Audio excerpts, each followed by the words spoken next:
Hello everyone and welcome back to my channel. Today's video is all about one of my favourite authors, Kazuo Ishiguro. Kazuo Ishiguro is my favourite, probably, living author. He has written some of my absolute favourite books of all time. I would say that 4 of his 8 novels would probably make it on my top books ever list. So needless to say, I absolutely adore his books. His writing style, his storytelling, the themes that he revisits quite often across his novels, all just contribute to the kind of story that I absolutely love. And I know that I've mentioned Ishiguro's books so many times on this channel, so I thought that I would just have a sit down, chatty kind of video about all of Ishiguro's books, what they're all about, what I liked about them, and also why I think you should maybe start with that book depending on various factors. So if you like this, then this book might be the best place to start. Kazuo Ishiguro writes across various genres. He's written historical fiction, fantasy, speculative fiction, quite a variety. So I think there's something in his works that could appeal to lots of different people, and yet there's a similarity to all of them that I think if you like his writing, you will like all of his books regardless of their genre. So the first part of the video will be a little bit of an explanation of his different books, and then at the end I'm going to share my personal ranking of his books. So I'm going to talk in this first section about his books in the order that they were published. So I'm going to share the book, what it's about, what I enjoy about it, and why you should start with this book. A little bit of background about Ishiguro as a writer. So he is a Japanese-born British novelist who actually won the Nobel Prize for Literature in 2017, and I think he's been knighted. He's published 8 novels and several short stories. I haven't read his collection of short stories, which is published in a book called Nocturnes, so that's not going to be included in this video. Instead, I'm just going to be talking about his novels, but he has published many short stories as well. His novels primarily take place in either England or Japan, and he tends to write on themes such as memory and the past, being haunted by the past, also regret and just what it means to be human, I suppose. To me, he is the master of subtle themes that are intricately woven and lyrically written. So Ishiguro's first published novel, his debut novel, was A Pale View of Hills. And this is one that I read more recently. I read this one this year. This story follows a Japanese woman named Etsuko who is living in England at the beginning of the story. And she has had 2 daughters, one with a Japanese husband and one with an English husband. And the daughter of the Japanese husband has recently committed suicide. For the majority of the novel, Etsuko is reflecting on her life in Nagasaki in the kind of just post-war period, and particularly on her relationship with her husband there and with her friends, particularly one friend who was a wealthy woman who's been reduced to poverty. And a lot of the story is about her relationship with that woman. Right at the beginning of the story, Etsuko hints that her memory is not quite what it once was. And so you're going about the novel hearing her memories with that understanding that her memory might not be quite in the right place. This book is incredible. I think this book has one of the best plot twists in the end that I've ever read, because it's so subtle and it's so, you could easily miss it. It's not like a big in your face plot twist, it just subtly happens and something shifts, and the way it's done is so brilliant that it completely caught me off guard and made me want to read the story all over again. The majority of the book is quite slow paced and you're really just hearing an account of someone's life and memories, so it's not a gripping tale. However, if you can make it to the end, I think it's one of those books that's really worthwhile reading. Having read this novel as one of the last of Ishiguro's novels that I've read, I think it's been quite interesting to look back on it as his debut novel and see how much it really set the tone for the kind of themes and the kind of characters and things that he does with his writing. I would suggest starting with this one if you are someone who likes to read things in publication order. I think this book really does set the tone for Ishiguro's style and themes across his novels, so I think it's a good place to start if you want to kind of go in order. The second book that Ishiguro published was An Artist of the Floating World. This is another book that is set in Japan, and it's also set post-war, I believe. In this story, we follow a retired painter named Masuji Ono, and he is reflecting on his life. This is a common theme throughout the stories that he's written. He spends his days tending to his garden and repairing his house, spending time with his daughters and his grandson, and he spends his evenings in lantern-lit bars where he spent his youth.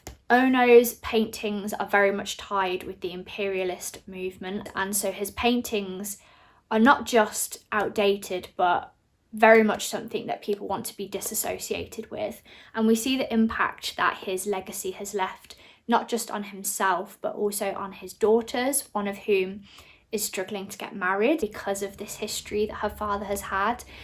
And so he really, in the story, is going on a journey of understanding why things have changed and where he now kind of stands all these years later. This book is very much like The Remains of the Day, which I think is probably Kazuo Ishiguro's most popular book, and I will talk about a bit more in a minute, but it's a very similar story structure. I liked this book for its examination of family.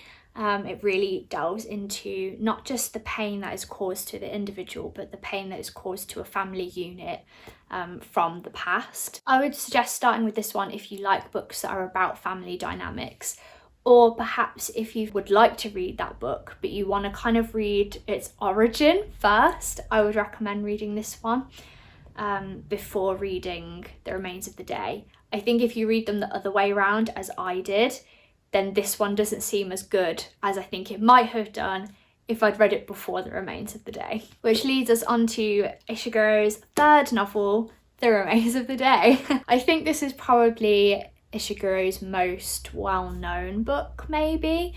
It's the one that I've probably heard the most about, and I think is generally people's favourite novel. The story follows a butler named Stevens, and he is a butler in a big grand house in England that has now become occupied by an American man, somebody who is of new money. At the beginning of the novel, the new owner of the house tells Stevens to go on a bit of a holiday. He is not the kind of person who ever takes a break from work or goes away. He is very duty bound, but he agrees eventually to go on a little bit of a break. And so he takes a trip to the West Country, and yet again, he is using this time to kind of reflect on the past. Stevens is reflecting a lot on the previous owner of the house that he is a butler in, and some of the things that perhaps happened and put him on the wrong side of history. Stevens is having to deal with those memories and deal with the change that he can see coming. It's very much a story about coming to the end of your life, coming to the remains of the day, the end of the day, and reflecting on your life and what's happened. It's a really beautiful story. I would argue, and I think most people would argue, that this is kind of a better version or a more established version of An Artist of the Floating World. Is a very similar kind of story. I would recommend starting with this one if you want to read one of his most established works, or if you're a fan of Downton Abbey and that sort of thing. The main character very much reminds me of the butler character in Downton Abbey, so if you like that kind of old house post-war in the English countryside, then I think this might be one that you would enjoy. So whilst those first three books of Ishiguro's all kind of follow a similar sort of theme in terms of being historical fiction, about people remembering their past, the next book is very, very different, and that is The Unconsoled, which is Ishiguro's biggest book by far, and also Ishiguro's weirdest book. I think this is probably the one that would fall most under the radar when you're hearing about Ishiguro's works.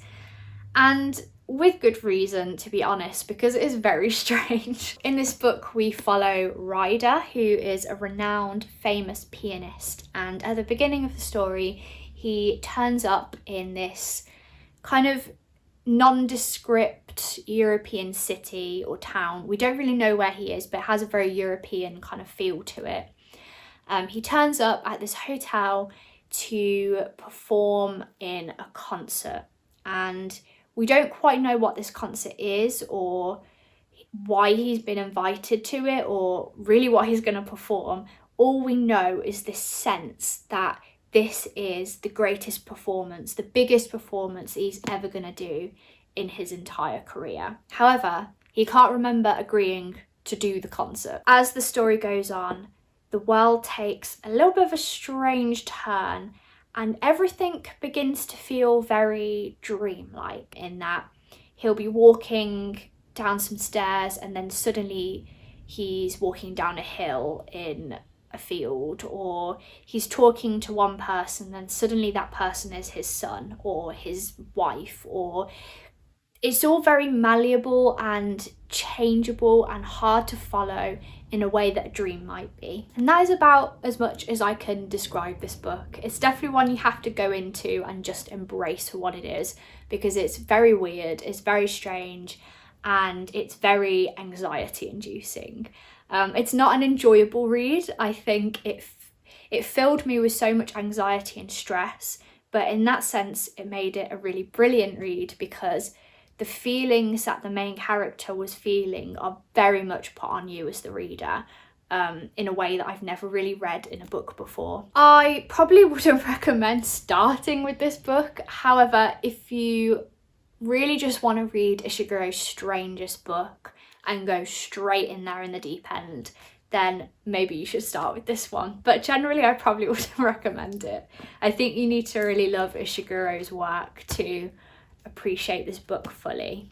The next book that we have here is When We Were Orphans. The story follows Christopher Banks, who is an English-born boy who grew up in Shanghai until he was about 9 or 10, when his parents both went mysteriously missing.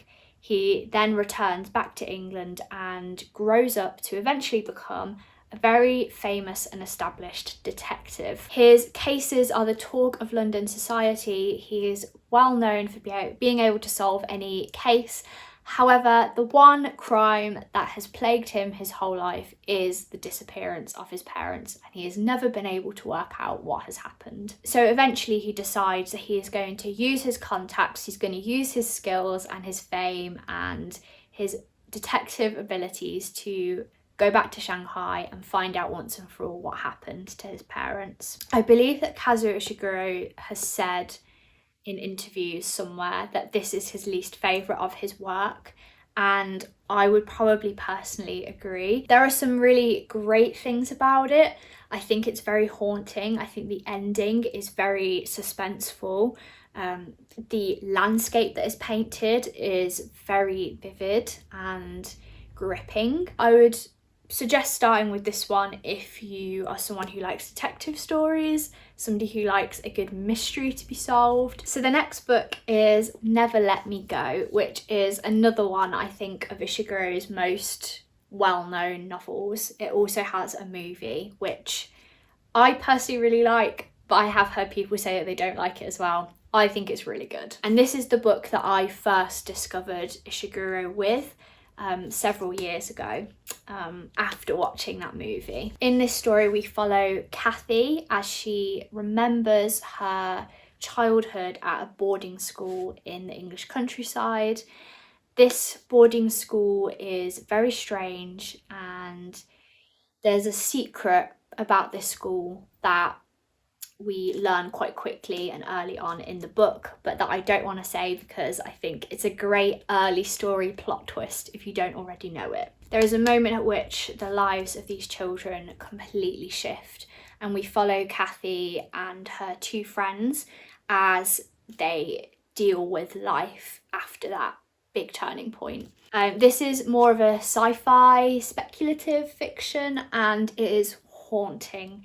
It is such an emotional read, and just when I think about it, I feel like sad, and you definitely need a box of tissues whilst you read this book. It's a very atmospheric sort of book. It really feels like a foggy, misty day in the countryside.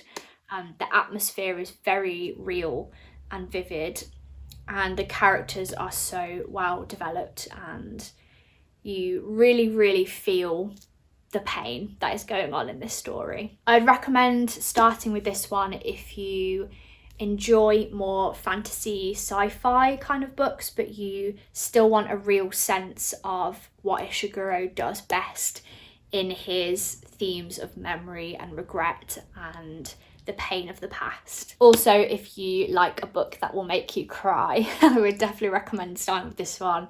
It's definitely the one that made me cry the most of all of Ishiguro's books. The 7th book on this list is The Buried Giant, which is Ishiguro's only fantasy novel. This is sort of an Arthurian, is that how you say it? Arthurian legend kind of story set in the time or the legend of King Arthur. So there's kings and knights and dragons and ogres and all of that sort of fantasy. We follow two main characters, Axel and Beatrice, who are an older married couple, and they live in this kind of village or camp, and in this village there is a mist that covers it that makes everybody who lives there forget things. And they all kind of know and are aware that they're forgetting things, but they obviously can't remember what's happened. Beatrice remembers that they have a son, and she doesn't know what happened, why he's not with them, where he is, any of the history of it, but she just knows that if she leaves this village and goes off in search of her son, that they will find him. And so we follow Axel and Beatrice as they go off on this journey to find their long lost son. And really we're following this older couple who've been married for decades and yet don't remember anything about their marriage. They don't remember the highs or the lows, the arguments or the pain or the amazing moments. And we're sort of remembering that alongside them throughout the story. To me, this book is so beautiful. It's so beautifully written. It's not your typical fantasy in that it's not really about the dragons or about the ogres or about the King Arthur legend. It's very much about these two individuals, and the world is something around them to aid the story. And I think it's just done so well. This is the sort of book that remains in your mind long after you've finished it. And I still have so many questions and thoughts and feelings about this book, even though it's been well over a year since I read it. I would recommend starting with this one if you enjoy fantasy or enjoy fantasy elements in your stories, or if you like a very kind of delicately told story. I think this one is just so beautiful. And the final book that we have here is Ishiguro's most recent novel, which is Klara and the Sun. This is another speculative fiction novel, similar to Never Let Me Go. The story is told from the perspective of Klara, who is an artificial friend. In this world, artificial friends have been created to befriend and live with teenagers to combat loneliness. We follow Klara as she is in this store waiting to be picked by a teenage human to go home with them. Eventually, Klara is picked and goes home with a young girl. What this novel does is examine human love through the eyes of artificial intelligence, and it's just so clever. There's a lot going on in this story about intelligence and school and technology and the changing landscape of the modern world and health and family dynamics, and there's just so much packed into this book. I'd recommend reading this one first if you want to read his most recent book, or if you're interested in AI and technology. So those are all of the reflections I have on all of Ishiguro's novels. Now I'm going to rank them in order of my favourites. So this is just my opinion. I think I have some opinions that are very common, but a couple I think I would rank in maybe in an unpopular position. So we'll go from worst to best, but bear in mind that I love Ishiguro's works. I love them all. So the worst is not bad. The worst is just not incredible compared to his other amazing works. So in 8th, I would probably say is When We Were Orphans. I like it. I think it does some really good stuff, but it definitely misses the mark a little bit for me compared to the other books. All of Ishiguro's books have left me thinking about the story long afterwards, and this is the only one that didn't do that, so that's really the only reason that I'm rating this lowest. 7th, I would say, is An Artist of the Floating World. I think, again, it does some really interesting stuff, but because The Remains of the Day is kind of the same story but better, this one kind of falls a little bit lower for me in the rankings, but it's still a very good book. In number 6, I would say, is The Unconsoled. It's a very interesting book, but it's very weird and it's hard to kind of grasp and a little bit unclear what Ishiguro is trying to do with this book. 5th, I would say, is The Remains of the Day. I think this is probably my first unpopular opinion because generally people put this right at the top, but I would say it's 5th for me because even though I loved it, I think I just love the other ones more. I think this is one that I need to reread to fully grasp and perhaps missed some stuff on my first read. So the top 4 are all in my favourite books ever list. So all of these are amazing, but I've tried to rank them kind of. So 4th, I have A Pale View of Hills. 3rd, I have Klara and the Sun. 2nd, I have Never Let Me Go. And my favourite book in the top place is The Buried Giant, which I think is the overall unpopular opinion in this video, because generally this is a book that people don't love as much by Ishiguro, but I think it is incredible. It's one of my favourite books of all time, and a book that I know I'm going to reread many times in my life. So those are my thoughts on all of Ishiguro's published novels. I hope that you really enjoyed this video, and I hope that you have found something interesting about one of these books, and I hope that you try one of them if you've not read any of his books before. I would fully recommend his writing. He is an incredible writer, particularly for people who love reflective and melancholy lyrical kind of stories. Thank you so much for watching this video. I hope you have a wonderful rest of your day, and I'll see you very soon in the next video.